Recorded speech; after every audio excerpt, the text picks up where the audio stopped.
Ciao a tutti, amici del Capricorno, benvenuti e bentornati. Io sono Ilaria e su questo canale parlerò di tarocchi, metafisica, spiritualità e quant'altro possa essere d'aiuto ad ognuno di noi per il proprio percorso di crescita personale e spirituale. Bene?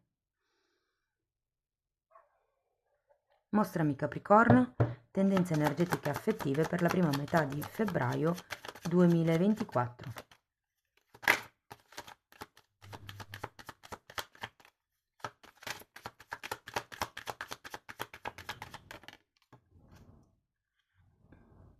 Wow, il sole, amici del Capricorno, bellissima carta, carta di espansione, carta di crescita, carta di chiarezza mentale e di amicizia. Vi ricordo che queste letture, ragazzi, sono generiche, sono per gli affetti in generale, quindi possono riguardare la famiglia piuttosto che gli amici, come in questo caso è molto forte qui l'energia, piuttosto che le relazioni di coppia. Vi ricordo inoltre che se non risuona tutto potete ascoltare l'ascendente, il segno lunare oppure Venere, e per capire come unire questi oroscopi ho pubblicato una guida e la trovate sotto nella descrizione del video. Sempre in descrizione trovate anche il mio indirizzo email nel caso vogliate contattarmi, trovate il link alle previsioni del 2024 e alle tarot pratiche del 2024. Bene, andiamo a vedere per gli amici del Capricorno qual è l'energia più importante. Poi io farò degli esempi, ragazzi, per aiutarvi a integrare la lettura alla vostra realtà. Allora, abbiamo la carta dell'imperatrice, quindi si parte molto, diciamo, potenti, carte di abbondanza tra il sole e l'imperatrice. Poi abbiamo un 5 di bastoni, un 10 di pentacoli, la regina di spade, un 7 di spade, un 6 di spade e un fante di spade. Devo dire che l'energia cambia da settimana a settimana. Allora, come vi dicevo, partiamo belli forti qui con l'imperatrice, con il sole, come se ci fosse un momento di espansione, un momento di crescita. Può anche riguardare una situazione tra genitori e figli, considerato sole e imperatrice. E qui con questo 5 di bastoni, ragazzi, devo dire che è come se ci fossero... mm, potrebbero essere delle discussioni, non veri e propri litigi, ehm, potrebbero essere questioni di principio, però come l'idea che potrebbero esserci delle scaramucce, ecco, diciamo così. Allora, andiamo a vedere carta per carta di che cosa si tratta. Partiamo dall'imperatrice.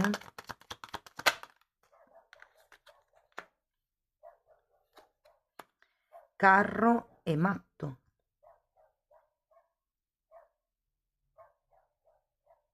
Molto mi parla di figli, ragazzi, perlomeno in questa sezione, ve lo dico. Allora, come vi dicevo, l'imperatrice è una carta di abbondanza, è una carta di crescita, è una carta di nuove idee, di gestazione di qualche tipo di progetto. Probabilmente qui potrebbe anche già essere iniziato con questo matto, ma è come se non si sapesse ancora bene che tipo di direzione dare al progetto. C'è qualche cosa che sta gestando o che è iniziato, che sta iniziando. Però ecco, con questo carro è come se non si sapesse bene dove dirigere l'energia. Andiamo a vedere il 5 di bastoni. Giustizia e diavolo. Datemi una carta per il diavolo. Forza.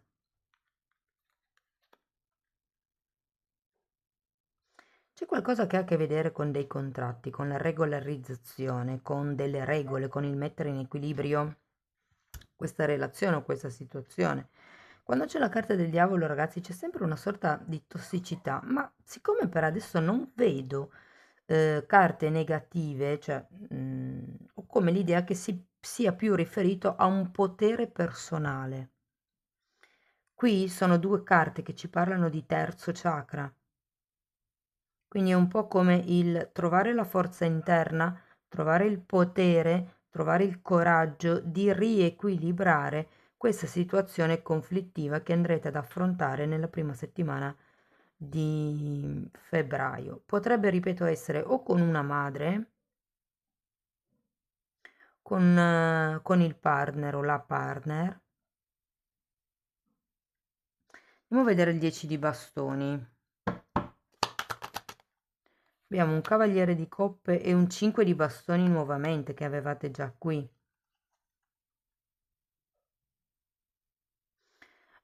Allora, la sensazione che ho è che qualcuno abbia voglia di star tranquillo, di raggiungere, come vi dicevo qui, un certo equilibrio di coppia o di famiglia. Potrebbe essere anche una relazione di amicizia, vi dicevo, però siccome qui ho un 10 di pentacoli e l'imperatrice, credo che abbia più peso come famiglia, o quella di origine o quella da voi creata. È come se aveste voglia di trovare un punto di incontro, una regola, un qualche tipo di standard a cui appigliarvi, mi viene da dire, per far sì che le cose vadano bene. Sapete, no? È come so che se faccio così non mi sgridano, se faccio così l'altra persona non si arrabbia, se faccio così le cose andranno bene, però il così che cos'è? Ed è un po' quello secondo me che viene messo un po' in discussione qui, perché l'energia, la fase di gestazione c'è, ma il punto è da che parte vado, come creo le regole, come metto in equilibrio la situazione o la relazione. Andiamo a vedere la regina di spade, perché la regina di spade in realtà è proprio quella che fa programmi, che fa liste, che fa calcoli anche. Ed è un po' quello che manca, secondo me, il potere personale, il controllo della situazione.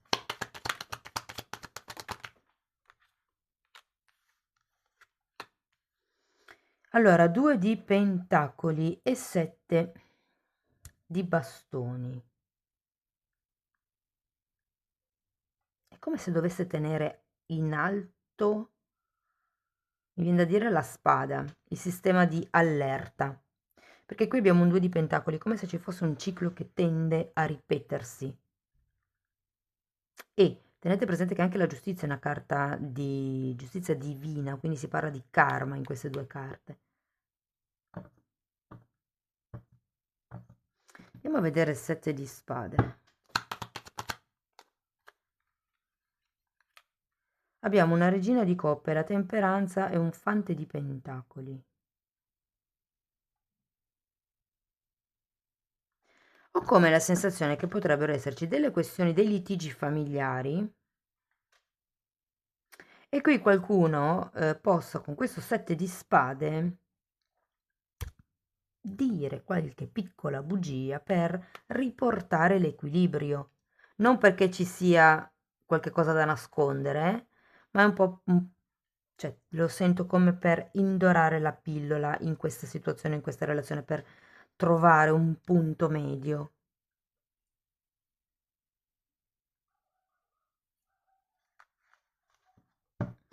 Andiamo a vedere 6 di spade. Di nuovo il sole.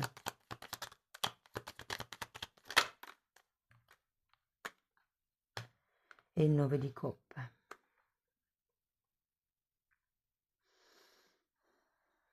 Allora,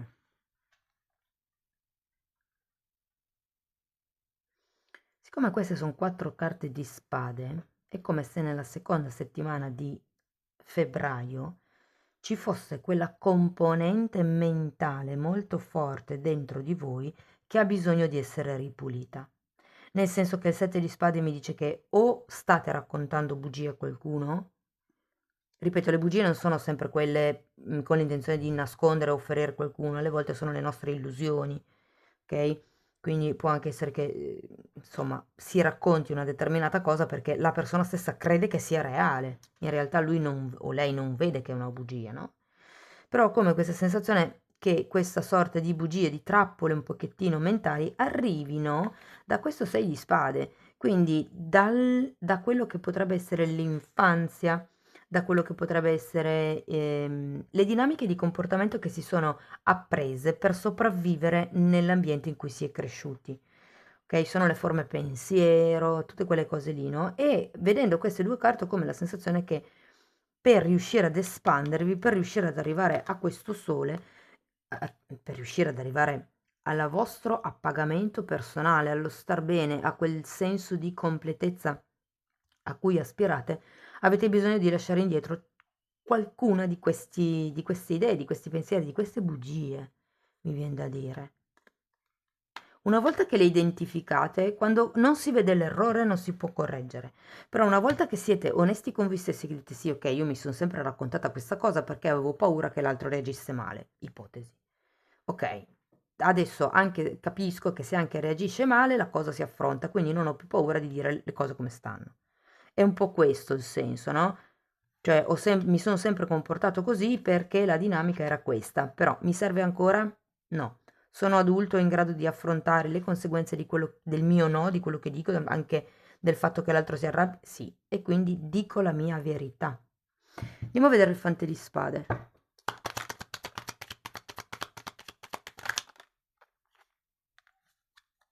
Morte e appeso.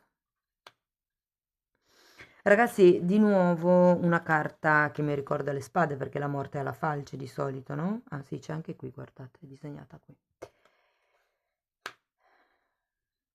È come se vi consigliassero di tenere gli occhi aperti.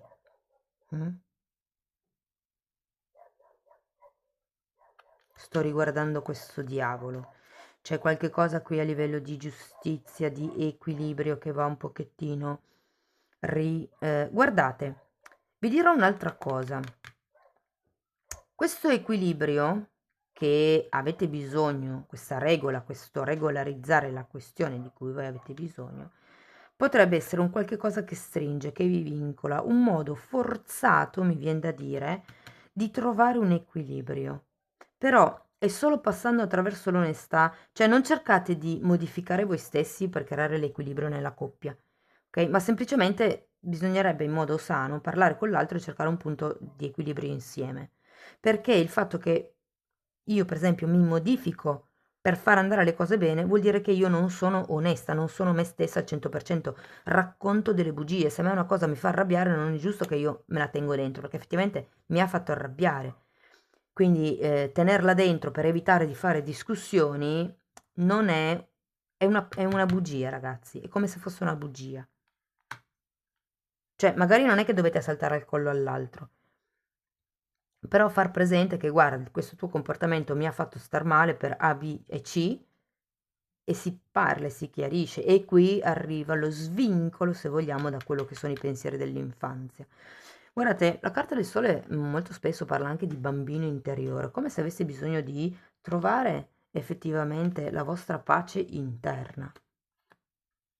E qui con il fante di spade è un po' come se vi dicessero diventa anche, avete anche l'appeso, diventa osservatore della situazione, cerca di vedere le cose da un altro punto di vista. Perché qui c'è come un qualche tipo di atteggiamento che non si riesce o non si vuole o non si sa, perché vi ricordo che qui c'era il carro al contrario, non si sa come gestire, non si sa come tagliare, non si sa come elaborare. Comunque ragazzi, devo dire che a parte queste scaramucce della prima settimana, sento che nella seconda settimana è più importante che voi facciate un lavoro di pulizia del vostro modo di pensare in modo da creare naturalmente l'equilibrio con l'altra persona. È come, guardate, avete anche un fante di pentacoli, è come imparare da zero a conoscere se stessi, a conoscere l'altro e anche ad amare. Tenete presente che il fante di pentacoli è la carta dell'apprendista, colui che sta imparando. Mi viene da dire imparando ad amare. Andiamo a vedere un oracolo. Uff. Ragazzi, fiamme gemelle.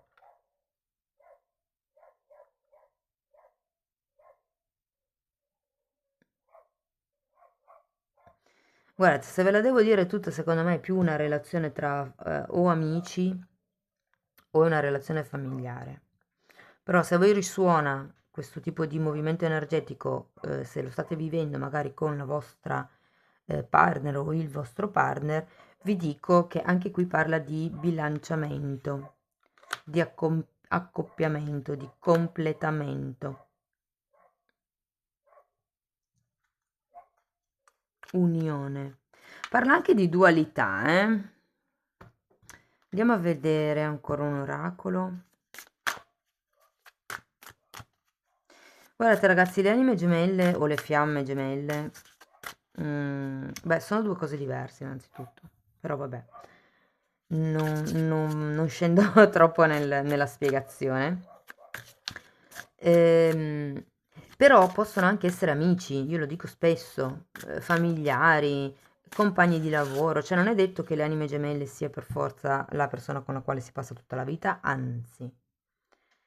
Le anime gemelle normalmente entrano nella nostra vita, si cresce insieme in luce per un pezzo e poi non è detto che si stia per sempre insieme, insomma. Però ho come la sensazione che sia un lavoro di squadra. Allora, andiamo a vedere.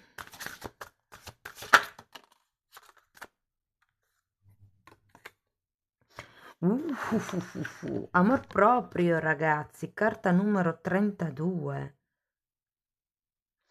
Bellissima. Parlo a me stesso con parole di gentilezza. Io merito amore. È vero, è molto importante ascoltare come ci parliamo, il nostro critico interiore. Quante volte ci sgridiamo in un giorno, quante volte invece ci comportiamo come una madre di noi stessi, compassionevole, comprensiva, quante volte ci perdoniamo quello che facciamo.